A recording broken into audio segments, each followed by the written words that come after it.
Muy buenas tardes con todas y con todos. En principio, muchísimas gracias por estar acá presente, a todos sin excepción, y muy especialmente al señor expositor y profesor, al doctor Vladimir, porque dentro de la política que nosotros tenemos en nuestra Corte, queremos siempre propender a la especialización y al perfeccionamiento. Algunos dicen capacitación, pero nosotros creemos que todos nuestros servidores, funcionarios y jueces son capaces. Consecuentemente, lo que nos falta siempre es un poco especializarnos y perfeccionarnos. En esa línea de pensamiento, el doctor José Neira Flores, un destacado magistrado y profesor universitario, siempre se ha preocupado y se preocupa por la especialización de todos, jueces, funcionarios, servidores jurisdiccionales y administrativos. Y en esa línea ha diseñado este diplomado sobre el nuevo Código Procesal Penal. Y nosotros consideramos que es de suma importancia, porque si bien el día jueves se ha vuelto a postergar la entrada en vigencia del Código Procesal Penal en nuestra Corte de Lima y las demás cortes de la Gran Lima, que son Lima Norte, Lima Sur, Lima Este, porque deberían haber entrado en vigencia a partir de este último jueves, pero casi a las 11 de la noche se expidió el decreto supremo disponiendo que se suspendía la entrada en rigor. Pero al margen de eso, lo cierto y real es que nosotros casi en la mayoría de órganos jurisdiccionales tenemos la obligación de aplicar instituciones del nuevo Código Procesal Penal. Y es por eso que todos estamos, valga la redundancia, en la obligación legal y moral de informarnos, documentarnos y irnos adentrando en el uso cada día más idóneo de esta herramienta procesal. Por eso que creo que este diplomado es de suma importancia y Dios quiera que todos ustedes salgan, con una información de primer orden para que puedan en sus respectivos órganos jurisdiccionales o los que se dediquen a la defensa actuar con la mayor diligencia e idoneidad posible. Considero que es importante porque nosotros tenemos ya a nivel de la Corte Superior de Justicia de Lima lo que denominamos el subsistema anticorrupción, en el cual sí rige plenamente el Código Procesal Penal. Y a veces tenemos jueces o servidores o auxiliares judiciales que van a esos órganos jurisdiccionales y lamentablemente no están aún entrenados. Y hay todo un proceso que hacer para que puedan estar entrenados y trabajar con esta herramienta procesal. Tenemos también ahora los juzgados de flagrancia, que también están trabajando ya con este nuevo Código Procesal Penal. Y a su vez, varias de estas instituciones han entrado con algunos decretos legislativos. Por eso es importante que ustedes de manera orgánica conozcan todas las instituciones de este nuevo Código Procesal Penal para que en el ejercicio de sus funciones puedan hacerlo cabalmente. He creído pertinente venir personalmente a la invitación para la inauguración de este diplomado, para agradecer públicamente al señor profesor, que generosamente viene a colaborar con nuestra Corte, así como a los señores organizadores. Y por supuesto a ustedes, que nos demuestran una vez más con su presencia acá el amor por la institución, el amor por el trabajo y el amor por nuestro país. Porque ustedes sacrifican sus horas que deberían estar en sus hogares, descansando o disfrutando con la familia, pero lo hacen solo porque quieren al país y quieren a la institución. Y eso para mí es muy bueno y muy importante y creo que debo resaltarlo. Yo le pido mil disculpas, sé que necesito también perfeccionarme y especializarme en esta herramienta. Cada que puedo voy, aunque sea un rato, pero tengo aquí en este momento en mi despacho a los funcionarios del Centro de Investigaciones Judiciales por otro tema y voy a tener que retirarme. Pero no quería dejar de venir un rato para agradecerles a ustedes muy de veras su concurso a este diplomado, a los organizadores y al señor expositor. Con estas palabras doy por inaugurado este diplomado y le deseo el éxito a todos sin excepción. Muy buenas tardes. Muchas gracias.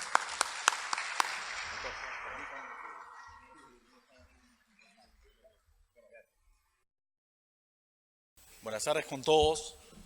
Ok, gracias. Esta tarde vamos a hablar lo que corresponde al título preliminar. El enfoque que quiero darle es de suma importancia porque, fíjense, hemos visto que hay varios decretos legislativos últimamente que se han dado y con los cuales yo no estoy de acuerdo, por más eficientes que sean. Y es que eso parte o trae consigo cuando uno hace una aplicación poco ordenada de las cosas. Hoy en Lima, si uno se pone a ver y verificar, para poder aplicar un conocimiento en el orden procesal penal, deberíamos de conocer tanto el Código de Procedimientos Penales como los artículos vigentes del Código Procesal del año 91, como los artículos vigentes del Código Procesal del 2004. Entonces la pregunta que debemos de hacernos es, ¿es necesario un título preliminar? Vamos a verificarlo ahora un poco rápido, después el otro expositor también tocará los mismos temas, pero yo más que hacer un tema discursivo quiero tocar un poco de reflexión. Casi todos aquí somos abogados y si hay algo de lo primero que nos enseñan las facultades de Derecho es al respeto irrestricto de derechos fundamentales y cualquier ordenamiento tiene que hacer ello. Y si hay un juez que reconoce que una ley no está siendo aplicada bajo el respeto de esas normas, la tiene que inaplicar. Y es que aquí vamos a ir luego, si nos da el tiempo, a analizar un poco lo que viene de luego en la derrota. Yo siempre digo en broma, y creo que es bueno para disipar un poco este tipo de seminarios o congresos, que el título preliminar es como el deber de fidelidad que nace en el matrimonio. Uno lo tiene muy en claro el día que se casa la fidelidad, pero después se va flexibilizando el tema. Y el título preliminar sucede exactamente igual. Uno tiene en claro en las clases, en los cursos, cuáles son los conceptos del título preliminar, pero luego en las aplicaciones que se hacen, ya no se tiene en cuenta eso. Y les voy a dar un ejemplo. El decreto legislativo 1194, que crea los delitos de flagrancia, por ejemplo, adelanta la vigencia de artículos referidos al proceso inmediato. La pregunta es, ¿hay algún juez en el Perú que ha dicho que ese proceso inmediato es inconstitucional? Porque, ojo, la redacción como está actualmente difiere de lo que era inicialmente el proceso inmediato en el Código Procesal Penal, que es una estructura, si era en teoría, un poco armónica y en algún sentido totalmente coherente, ¿no? Yo no conozco ningún caso, todos lo han aplicado. Tuvimos un pleno extraordinario en el mes de enero, si mi memoria no me falla, que hasta ahorita la Corte Suprema no ha dicho nada. A todos nos escandaliza el caso Buscaglia, que le han dado una pena severísima a esta señora, pero estamos en abril y pues no ha pasado nada. Entonces, toda vez que mi intención aquí es motivarlos a que retornen a la esencia de lo que son derechos fundamentales, es que esa es la visión crítica que quiero hacer respecto al título preliminar. Y como en todas las conferencias que suelo dar, sí me gustaría que alguno de ustedes participe. Y la pregunta está ahí. ¿Creen que es necesario un título preliminar en un código o no es necesario?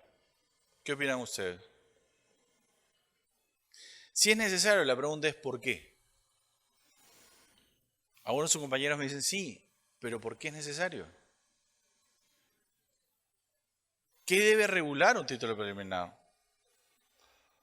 Fíjense, en puridad tenemos una constitución, que en el debate de ayer le han dicho de todo, pero es la constitución que rige los derechos en el Perú, la constitución 93.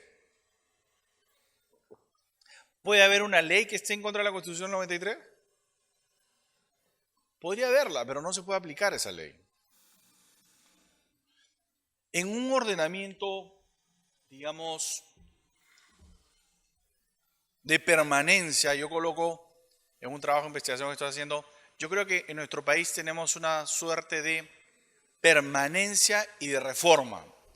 Y yo me permito concluir que en los casi 200 años que tiene el Perú como república, nunca ha habido un statu quo de permanencia de normas procesales. Constantemente se están reformando. Yo llevo en temas penales como 25 años y siempre que yo recuerde mi código penal y procesal penal siempre ha estado lleno de recortes de modificaciones. Porque siempre ha sido así, o sea, nunca ha habido algo de permanencia en el tiempo. ¿Y por qué? Porque en realidad, fíjense, al legislador nunca le ha interesado el respeto a los derechos fundamentales. Yo que he formado parte, debut y despedida de una comisión reformadora del Código, la orden era clara. Queremos algo que reforme, que a la gente le haga ver que está luchando contra la delincuencia. Entonces, ¿al legislador le interesa esto? No. Porque fíjense un detalle, mis queridos amigos. La pregunta acá es madura. Todos me decían, algunos me decían que sí era importante el título preliminar. Miren, tenemos normas vigentes tenemos normas del Código Procesal Penal vigentes a la fecha o no. Claro, tenemos un montón. Pero la pregunta es, ¿y por qué no está en vigencia el título preliminar en todo el Perú? ¿Por qué, si uno es coherente, debería decir, oye, si yo estoy colocando el proceso inmediato en vigencia, el artículo 2 en vigencia, los artículos de la medida de coerción en vigencia, ¿por qué razón no coloco en vigencia el título preliminar? Y yo te voy a dar la respuesta. Es que al Ejecutivo y al Legislativo les importa un pepino el título preliminar. Pero ahí hay un problema. Si tú quieres saber en realidad el nuevo código, tienes que saber el título preliminar. Y con las reflexiones que hagamos acá, yo te demostraré al final de mi exposición que este proceso inmediato de flagrancia va contra lo que estipula el título preliminar. Y algunos me podrán decir, pero como el título preliminar no está vigente, eso es válido. Veremos si eso es cierto o no. Entonces, sea que tu respuesta haya sido que sí o que no, la existencia de un título preliminar en un ordenamiento procesal penal determina ya un estado hacia dónde se orienta la aplicación del proceso penal. ¿Ventajas o desventajas de que exista un título preliminar? En realidad, en un Estado social y democrático de derecho, no debería haber ningún tipo de ventaja o desventaja. ¿Por qué? Porque lo que el título preliminar en alguna medida va a hacer es recoger derechos y garantías que ya están regulados en la Constitución o están regulados en convenios internacionales de defensa de derechos humanos. O sea, si lo recojo o no lo recojo, en definitiva, no debería haber nada. Sin embargo, en nuestro país, lamentablemente, lo que no está recogido normativamente no se aplica. Entonces, para el caso del Perú, yo sí creo que es una ventaja tener un título preliminar. Cuanto más se desarrolle una norma, aunque suene mal, es preferible tenerlo en el Perú. Y aquí yo me he permitido dividir los diferentes artículos que hay del título preliminar. Recuerda, ¿quieres conocer algo del título del Código Procesal Penal? Lee y estudia el título preliminar. Eso es básico. ¿Y por qué es básico? Porque ustedes verán que uno puede dividir en 4 grandes aspectos el título preliminar. Y esa clasificación la he hecho yo de una manera que me parece más metódica. En primer lugar, yo establezco las normas que regulan la prevalencia del título preliminar. Sí. ¿Cómo es esto? El Perú es único. Y es único ¿por qué? Porque en la legislación comparada yo no he visto algo como esto. ¿Qué es lo que hay?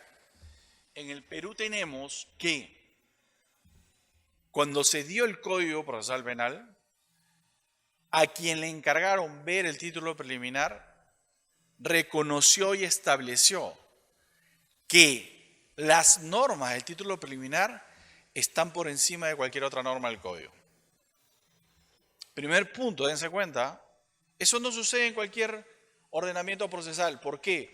Porque si tú haces un conjunto de normas, se entiende que tú eres el encargado de hacerlo ello, tú no te vas a contradecir entre la norma 1 con la norma 20.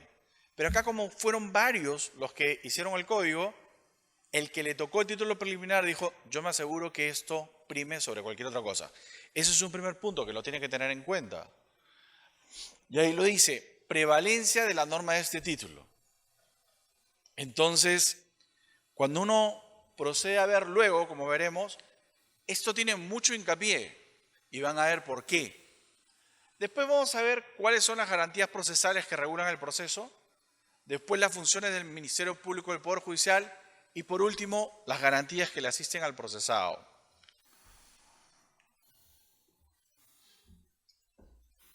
Prevalencia de la norma de este título, artículo 10º. Las normas que integran el presente título prevalecen sobre cualquier otra disposición de este código. Es claro, ahí no es un tema que lo he inventado yo. Es más, lo que te dicen es, serán utilizadas como fundamento de interpretación. Esto es clave e importante. Y yo les voy a comentar por qué. Hoy en día la Policía Nacional realiza una labor de apoyo al Ministerio Público. Y no es casualidad que a la policía no le guste ese rol. La policía lo que quiere es tener control de la investigación policial porque con el nuevo código ya no lo tiene. Entonces la policía, como nos daremos cuenta, antes que salga el Código Procesal Penal en el año 2004, logró que se hicieran unas modificaciones, pero no pudo cambiar el título preliminar. Hasta hace 2 años aproximadamente, la policía quería cambiar el título preliminar. ¿Por qué? Quería o busca de que ellos sean los que dominen la investigación preliminar y la fiscalía solamente la investigación preparatoria. Lo cual no se trata, y esto es lo que quiero que entiendan bien, que el título preliminar tiene preeminencia porque es el título preliminar. El título preliminar solo tendrá prevalencia sobre cualquier otra norma si reconoce exactamente aspectos constitucionales, sean derechos y o garantías. Si no reconoce eso, por más título preliminar que sea ahí, no tendría prevalencia. Les pongo un ejemplo. Si modificamos un artículo del título preliminar que dice que la policía es la única encargada de la investigación del delito a través de la etapa preliminar y no la fiscalía, eso no tendría ningún tipo de asidero. ¿Por qué? Porque colisiona directamente contra lo que reconoce el artículo 158 y 159 de la Constitución, que le da la facultad exclusiva al Ministerio Público de investigar un delito. ¿Queda claro? ¿Aló? ¿Queda claro? Ya. Yo sé que hace calor, pero bueno. Una de las cosas que, por favor, solamente una nota a pie de página. El presidente lo acaba de decir, que el código se ha postergado. Pero como en Perú todo puede pasar, pues no me extrañaría que para el 28 de julio el código esté en vigencia en todo el país. Porque una cosa que ustedes no se han dado cuenta es, oye, ¿qué es más difícil investigar? ¿Un delito con pena máxima de 4 años o un delito de corrupción de funcionarios? ¿Cuál es más complicado? Corrupción de funcionarios. ¿Y te has preguntado por qué el código entró en vigencia para un delito tan complejo como corrupción y no para, por ejemplo, lesiones leves? ¿Por qué? ¿Por qué crees? ¿Un poquito más fuerte, qué? Eso, la modificación la hizo Alan García. Y yo creo que la diferencia está en que un delito contra la administración pública es más complejo de investigar y este código tiene plazos. Entonces, si el fiscal no investiga adecuadamente dentro del plazo, lo que va a corresponder es una absolución. Yo en su momento lo que planteé fue que el código entrara en vigencia en todo el país para delitos cuya pena sea menor de 4 años.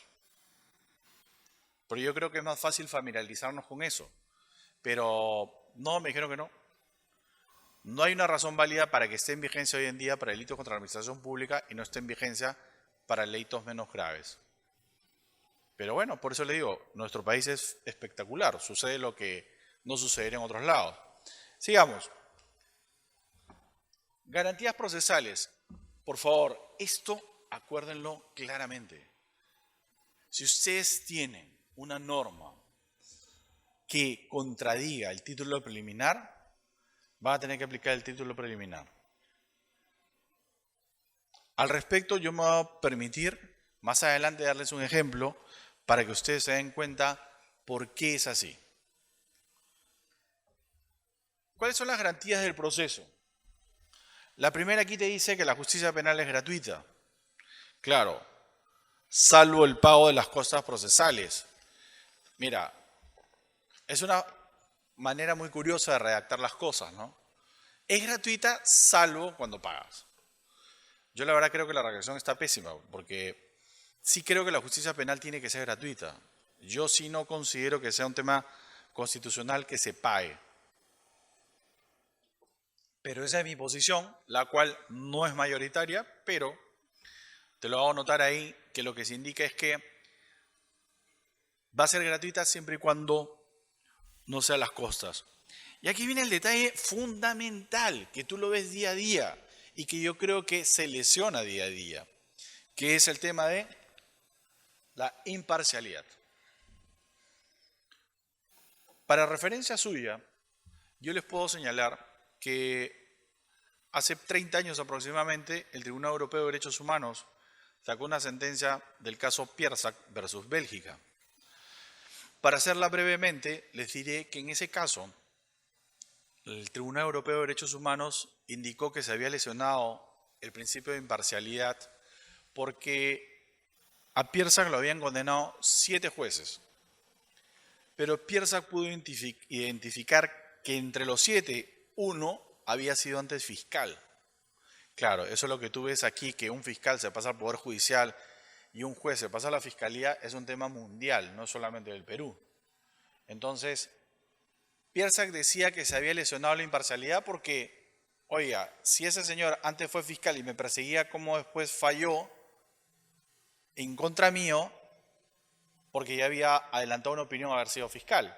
El gobierno de Bélgica lo que hizo fue señalar de que ya, de 7 jueces, uno no había sido imparcial, quedaban 6 por último.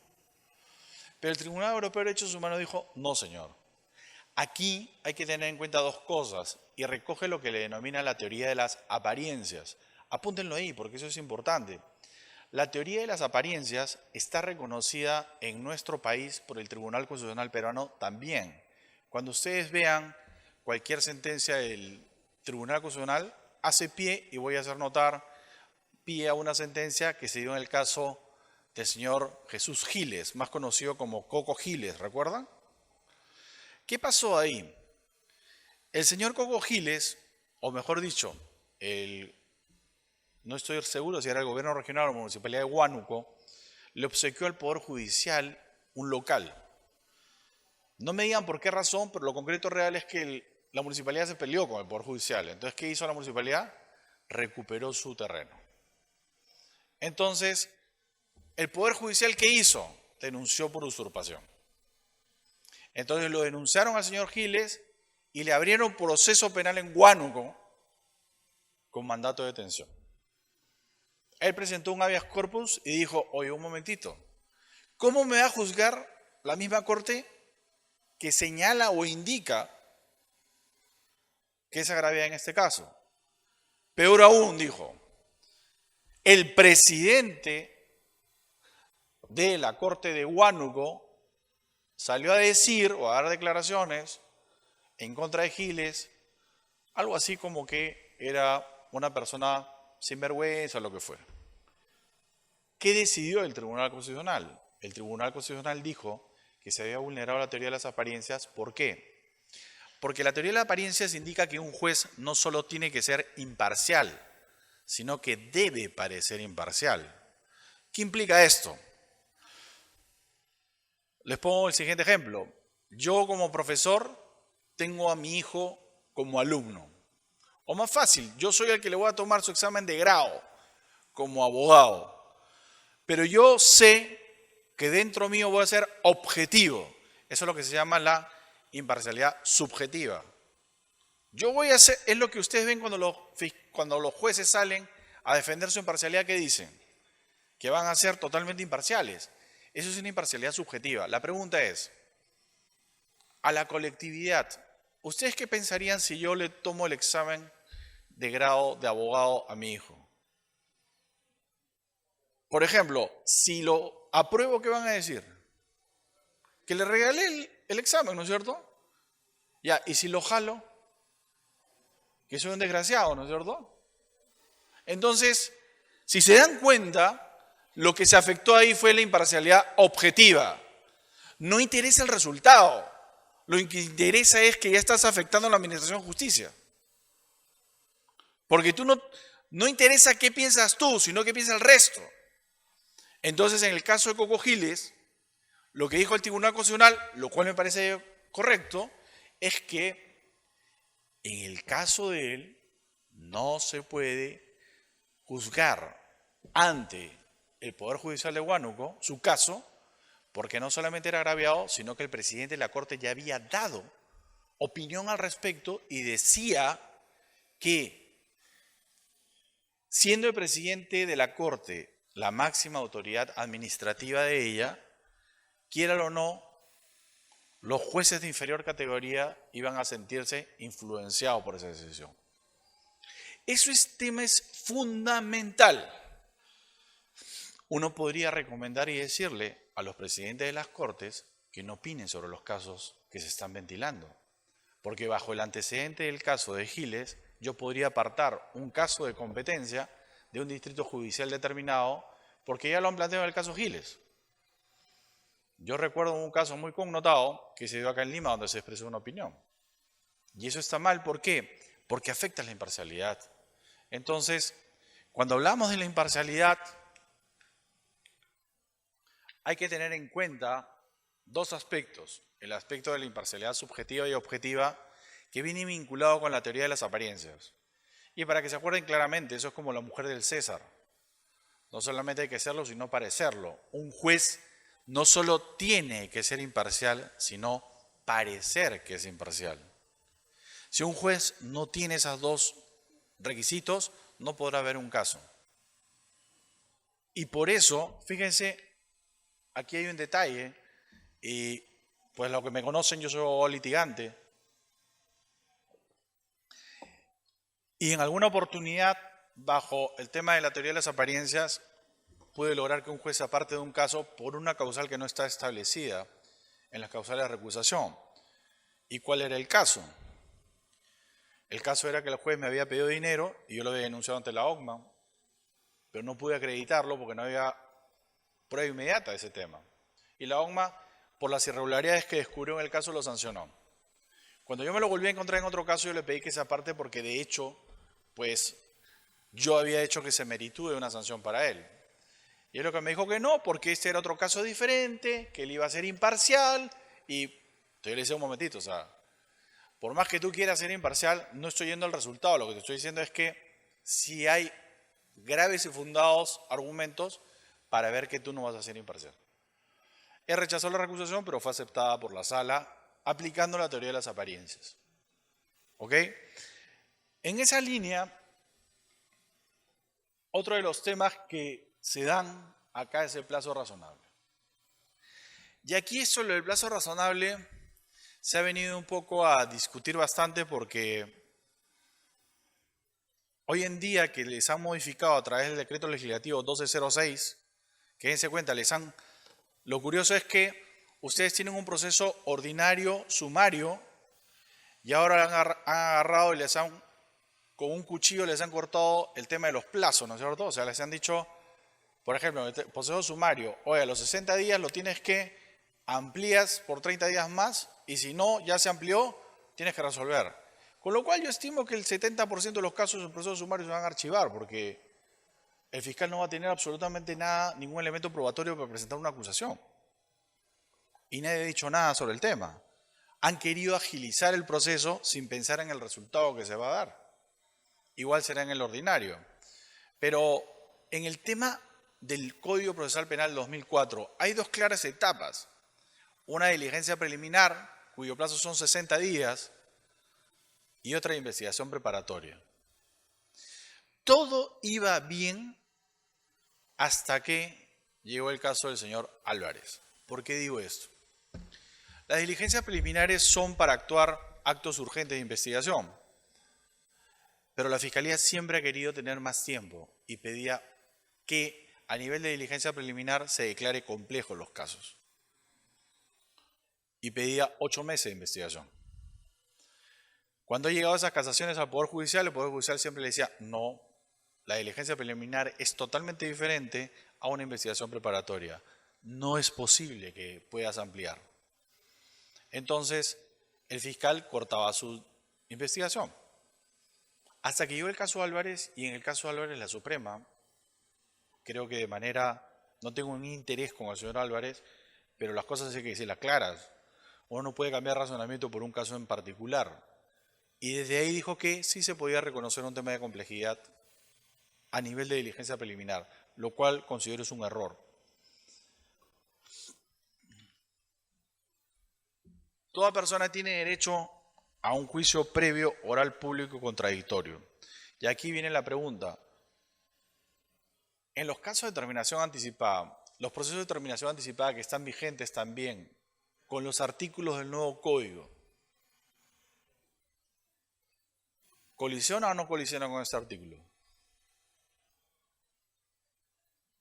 Cuando una persona presenta una terminación anticipada, ¿colisiona con este derecho o no colisiona? Uno podría decir que sí, pero fíjense que no es correcto. ¿Saben por qué? Porque es tu derecho a ir a juicio. ¿Ok? Pero en una terminación anticipada, tú lo que haces es, en alguna medida, es canjear tu derecho a ir a juicio por obtener un beneficio. Por esa razón que te ves beneficiado con una reducción de la pena. ¿Me siguen o no? Por eso no es inconstitucional. Y eso parte, a los que les interesa el tema, de una institución que se llama conformidad, que le hemos copiado del sistema español, pero en realidad tiene mucho que ver el sistema norteamericano. Por eso, algunos profesores extranjeros que vienen aquí, un poco que reniegan del tema norteamericano, pero, por ejemplo, el principio de oportunidad. Eso es un plea of bargaining que también parte de una institución de conformidad. Si se van dando cuenta, los que ya pintamos canas, hasta el año 91 no había posibilidad que tú apliques un principio de oportunidad. Es el Código Procesal Penal del 91 que lo recoge. No se aplica mucho y en el año 98 sale una directiva del Ministerio Público de la Fiscalía de la Nación y en cierta medida obliga a los fiscales que lo apliquen. Después se adelanta la vigencia del artículo 2 y por ahí está más o menos que funciona o no. Entonces, aquí las partes interpretan el proceso con iguales posibilidades de ejercer las facultades y derechos previstos en la Constitución de este código. Uno tiene que tener muy en claro, y a veces uno por la pasión lo gana o por el tema de la ya inercia, ¿qué es lo que sucede? Uno tiene que tener en claro que hay una parte que es acusadora y una parte que es acusada. Y en esta línea, el que sostiene una acusación es el fiscal, que va a ir acompañado, algunas veces sí, otras no, por parte del agraviado. Y del otro lado vas a tener el imputado y vas a tener un tercero civil responsable eventualmente. Los derechos que le atañen al imputado también le corresponden al tercero civil. ¿Cómo es esto? El imputado tiene derecho a presentar una excepción de improcedencia de acción, antiguamente llamado excepción de naturaleza de acción. Sí. Y la pregunta es, ¿y el tercero civil responsable puede cuestionarlo o no? ¿El tercero civil responsable puede presentar o no puede presentar una excepción de naturaleza de acción? Algunos jueces creen que no, porque dicen que no, su tema es civil, pero ahí se equivocan rotundamente, porque sí tiene la misma facultad del imputado. Donde no tiene facultad es sobre las medidas de coerción personal, porque no le atañen a él. Pero el tercero civil sí puede cuestionar el proseguir con un proceso penal. ¿Por qué? Porque al lograr que el proceso penal se archive, se va a archivar cualquier acción civil contra él también. Entonces, eso por ejemplo es algo que no ha quedado muy claro, pero que acá en el Código Procesal Penal, en el artículo 1.3 se dice que las partes intervendrán en el proceso con iguales posibilidades de ejercer las facultades. Claro, pero esto es que cada parte también tiene legitimidad. El agraviado no tiene legitimidad, por ejemplo, para solicitar la prisión preventiva. Eso es un tema curioso porque la Procuraduría del Perú, en más de un caso, ha querido tener facultad para pedir prisión preventiva.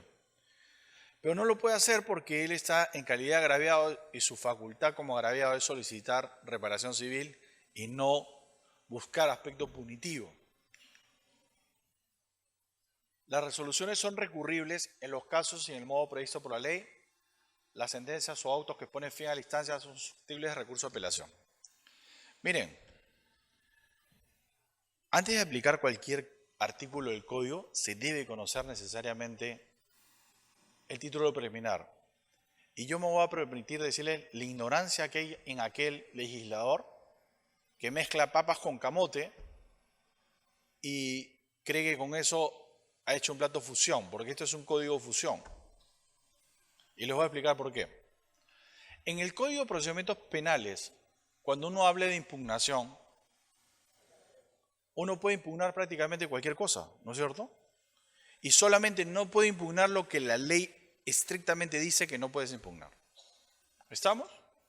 Toda la resolución. Es lo que se denomina en doctrina un sistema de impugnación abierto. Pero como hay el sistema de impugnación abierto, hay el sistema de impugnación cerrado. Y el sistema de impugnación cerrado señala que tú solo vas a poder impugnar lo que la ley te autoriza a impugnar. Por lo que ustedes pueden ver aquí, que las resoluciones son recurribles en los casos y en el modo previsto por la ley. El Código Procesal Penal de 2004 asume una posición abierta o cerrada del tipo de impugnación. Es cerrado. El legislador no ha querido que tú molestes al Poder Judicial con impugnaciones. Solo vas a poder llevar eso a cabo cuando la ley lo diga así. Y aquí viene un detalle, que fue materia de alguna discusión en un momento. ¿El establecimiento del acuerdo de terminación anticipada es apelable o no es apelable? Porque si ustedes van a las normas que regulan la terminación anticipada, no van a ver un artículo que disponga que pueda apelar. Por eso algunos decían, no, es inapelable. Sin embargo, cuando ustedes van al título preliminar, vuelvo a reiterar, la importancia de conocer el título preliminar es de destacar autos que ponen fin a la instancia. ¿La resolución que aplica la terminación anticipada pone fin a la instancia o no? Claro, ¿se puede impugnar o no? Claro que se puede impugnar, pues. Porque lo dice acá. Sí se puede impugnar. ¿Una sentencia se puede impugnar? Todas las sentencias se pueden impugnar. Entonces, fíjense la importancia que hay. Si tú que estás aplicando el 468 y siguientes del código, tienes que saber esto. El Estado garantiza la indemnización por los errores judiciales. Bueno, es algo que yo nunca he visto en mi vida, pero por ahí hay un proyecto de ley para que fiscales y jueces puedan indemnizar a alguien cuando ha sido indebidamente procesado.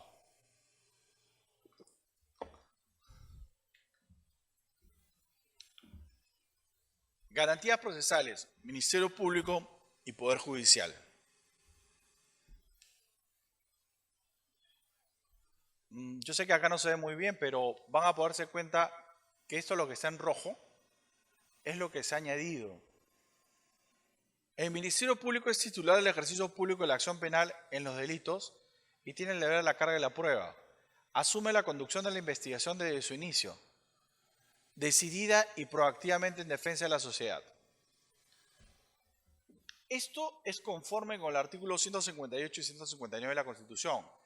Esto lo que se ha añadido, en realidad son palabras un poquito de más, pero se añadió, ¿por qué? Porque la policía quería que se cambie este título preliminar y en algún sentido se le reconociera mayores facultades a ellos. Eso no progresó y en algún sentido se discutió que el fiscal no tenga una actitud pasiva, sino tuviera más activamente una participación en la investigación del delito. Aquí hay un punto clave, objetividad. ¿Es inadecuado o está mal señalar que un fiscal actúa imparcialmente?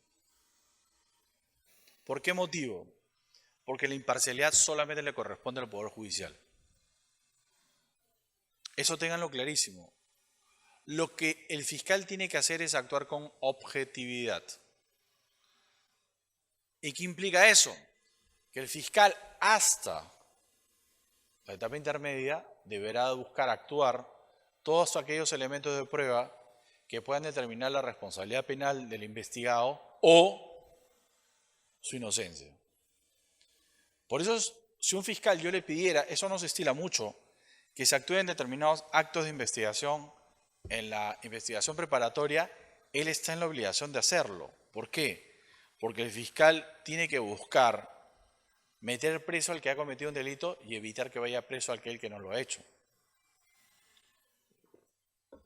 En esa línea, acá ustedes verán, el Ministerio Público está obligado a actuar con objetividad, indagando los hechos constitutivos del delito, los que determinen y acreditan la responsabilidad o inocencia del imputado. Con esta finalidad conduce y controla jurídicamente los actos de investigación que realiza la Policía Nacional. Aquí hay algo que debemos determinar y señalar. ¿Qué cosa es? Oiga, lo que ha existido y que está mal es que, no sé si ustedes han visto que a veces la Fiscalía busca u orienta que determinada investigación lo realice, por decir, la delegación policial de Jesús María, el capitán Rivas. Entonces la pregunta de los policías es si la Fiscalía tiene o no tiene esa facultad. ¿Y ustedes qué opinan? ¿Tiene o no tiene esa facultad? La Fiscalía es una institución que tiene una organización y la policía también. La Fiscalía no puede introducirse aquí y disponer quién hace la investigación policial. Será la policía, a través de sus direcciones respectivas, que determine quién o cuál es el que realiza la investigación. No puede hacerlo la Fiscalía. Ustedes me dirán, pero en la práctica es así. Sí, pero está mal. Eso no se debe hacer. Por eso se han modificado algunos artículos sobre ese tema. Los actos de investigación que practica el Ministerio Público o la Policía no tienen carácter jurisdiccional. Cuando fuera indispensable una decisión, la requerirá el órgano jurisdiccional. Este numeral 4 se agregó a pedido de la Policía. El Ministerio Público, en el ejercicio de sus funciones, debe tener en cuenta la organización administrativa y funcional de la Policía Nacional de conformidad con sus leyes y reglamentos. Es decir, señor fiscal, usted no se meta en decir quién investiga o quién no investiga. Es la propia policía quien lo hace. En algunos casos sí se ha hecho, en otros no.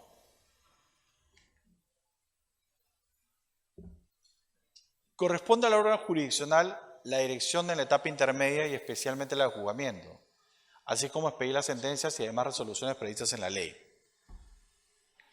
Aquí un aspecto importante para que lo tengan en cuenta. Cuando hablamos de justicia penal, quiero que se entienda algo que este código hace bien. Las resoluciones solamente son expedidas por el Poder Judicial.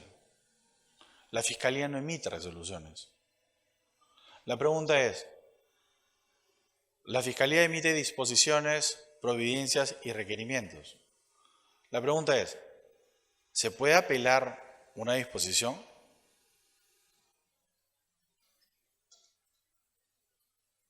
¿Una disposición de archivo se puede apelar? El Código Procesal Penal no lo denomina apelación, lo denominan elevación de actuados. Queja tampoco, porque la queja es un recurso por denegatoria apelación. En la antigua ley orgánica del Ministerio Público establecía el recurso de queja, el artículo 12 de la ley orgánica del Ministerio Público. Pero hoy en día, en el artículo 334, numeral 5, se reconoce como la elevación de actuados y solamente puede discrepar con la disposición de no lugar a formalizar investigación preparatoria, que es el equivalente un poco antiguo que era cuando el fiscal decide archivar la denuncia y tú presentabas tu famosa queja para que suba al fiscal superior. ¿Ok? Entonces,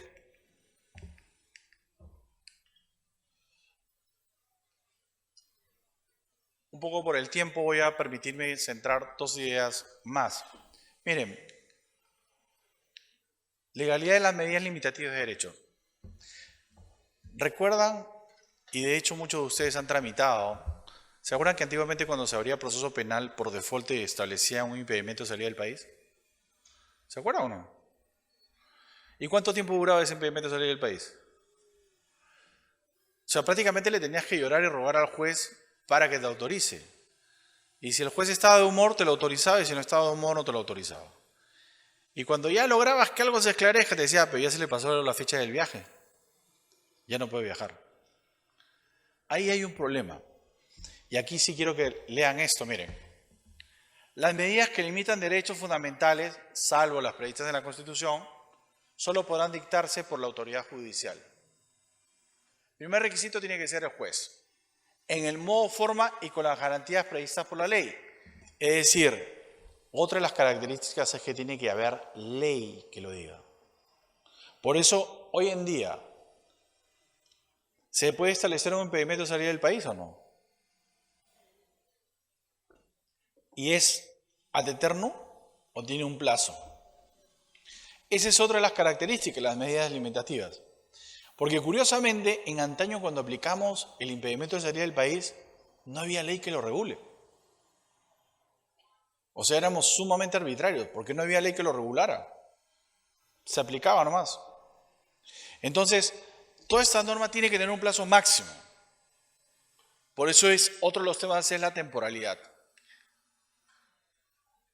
Quiero acabar con ustedes, no me ha dado todo el tiempo para poder hacer la presentación, pero aquí dice, toda persona imputada de la comisión de un hecho punible es considerada inocente y debe ser tratada como tal, mientras no se demuestre lo contrario y se haya declarado su responsabilidad mediante sentencia firme debidamente motivada. El día de ayer tuvimos un debate donde a algunos les parece y a otros no, que el señor Gregorio Santos haya estado ahí en el debate. Y la pregunta concreta es, ¿debió haber estado ahí o no? Y la respuesta es, sí, porque él no está condenado. Así de simple, él está en investigación. Pero aquí viene el otro detalle. Hasta antes de la sentencia firme, ningún funcionario de autoridad puede presentar a una persona como culpable o brindar información en tal sentido. Esto es lo que a diario vemos que hace la policía. Algunos pueden decir, oye, pero eso es en el nuevo código. Es que no se trata del nuevo código. Si te das cuenta, todo lo que hemos venido hablando en esta tarde está reconocido ¿dónde? En la Constitución. Tan lesivo es presentar a una persona como responsable que después, por ejemplo, cuando se logre su absolución, ya no va a tener mucho sentido porque ya apareció. Tan lesivo es presentar a una persona como culpable que se van a dar cuenta que la policía nunca presenta como culpable a otro policía. ¿Ustedes han visto la conferencia de prensa que ha hecho la policía por el otro policía que le disparó casualmente a otro efectivo policial en la comisaría de no sé dónde y lo mató? ¿Hicieron una conferencia de prensa para decir acá está el fulanito y tal? ¿O los policías que robaron a otro también han hecho su conferencia de prensa? ¿Por qué no? Porque sabe la policía que eso lesiona derechos fundamentales. Lamentablemente hasta el día de hoy en nuestro país no he visto ningún juez o un fiscal que diga no se hace eso. Porque eso sí debería recibir una sanción. Porque además, desde un punto de vista contra la delincuencia, no resulta estratégico. Porque en el momento que tú presentas al delincuente A o B, ¿qué va a hacer el resto de los miembros de la banda? ¿Se van a presentar o se van a ocultar? Se van a ocultar, pues. Entonces, ese tipo de presentaciones simplemente hacen ver un estado troglodita o prehistórico, lo cual es inconcebible con esto. Para que aquí algo lo cual yo llamo acotación es lo siguiente. Si ustedes revisan el artículo 70 del Código Procesal Penal, se darán cuenta que dice que la policía podrá dar información sobre aquella persona que está siendo investigada.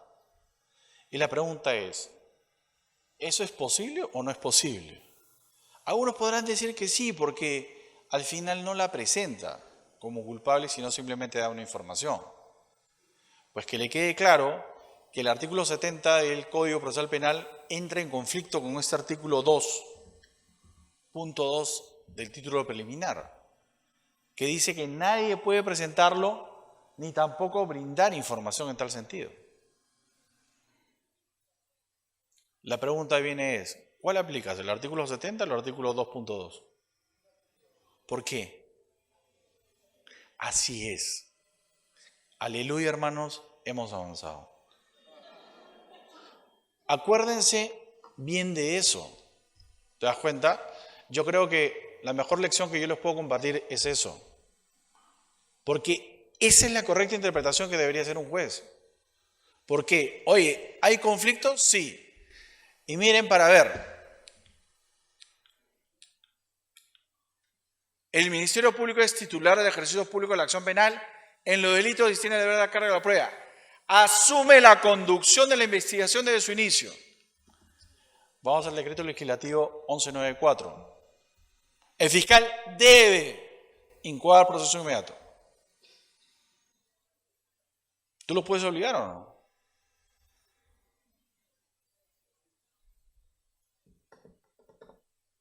Ahí hay una clara contradicción entre el artículo 442 del Código, 446 del Código con el artículo 158 de la Constitución. ¿Cuál prima?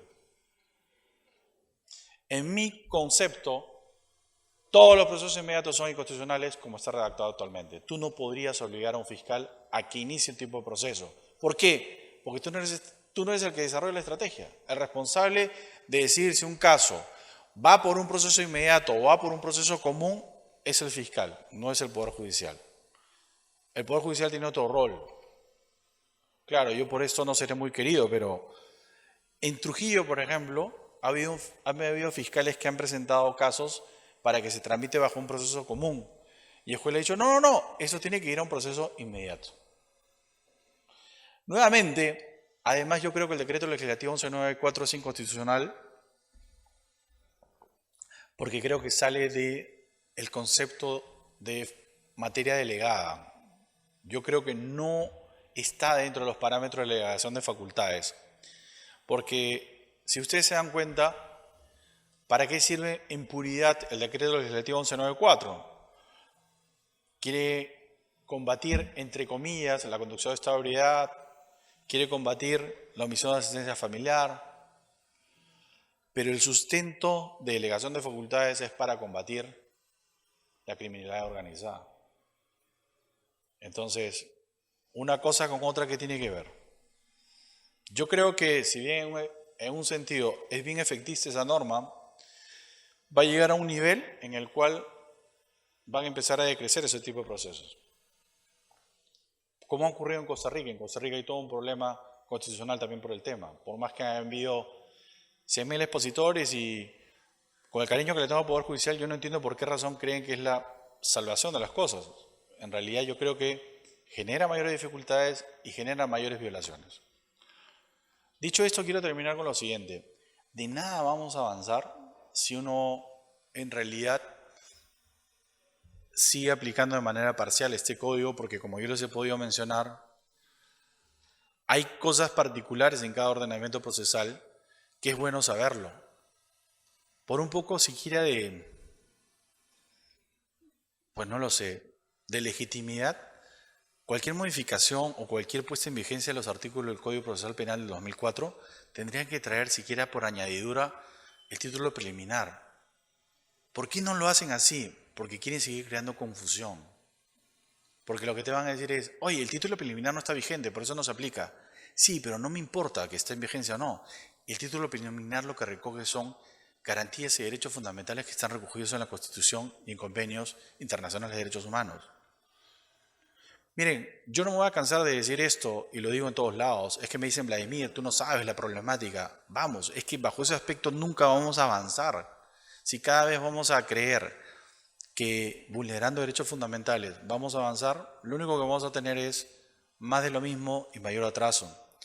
Espero que aprovechen este diplomado y espero que los profesores que vengan aquí, ustedes cuestionen lo que les digan, porque como profesor a veces uno tiene una óptica y a través de los alumnos uno aprende a cambiar a veces esa óptica. Entonces, quiero que ustedes cuestionen siempre eso y siempre vuelvan al título preliminar, que es lo esencial en toda vida de un abogado o juez o cualquiera que esté en ordenamiento procesal tenga que conocer. Eso es lo fundamental. Muchas gracias.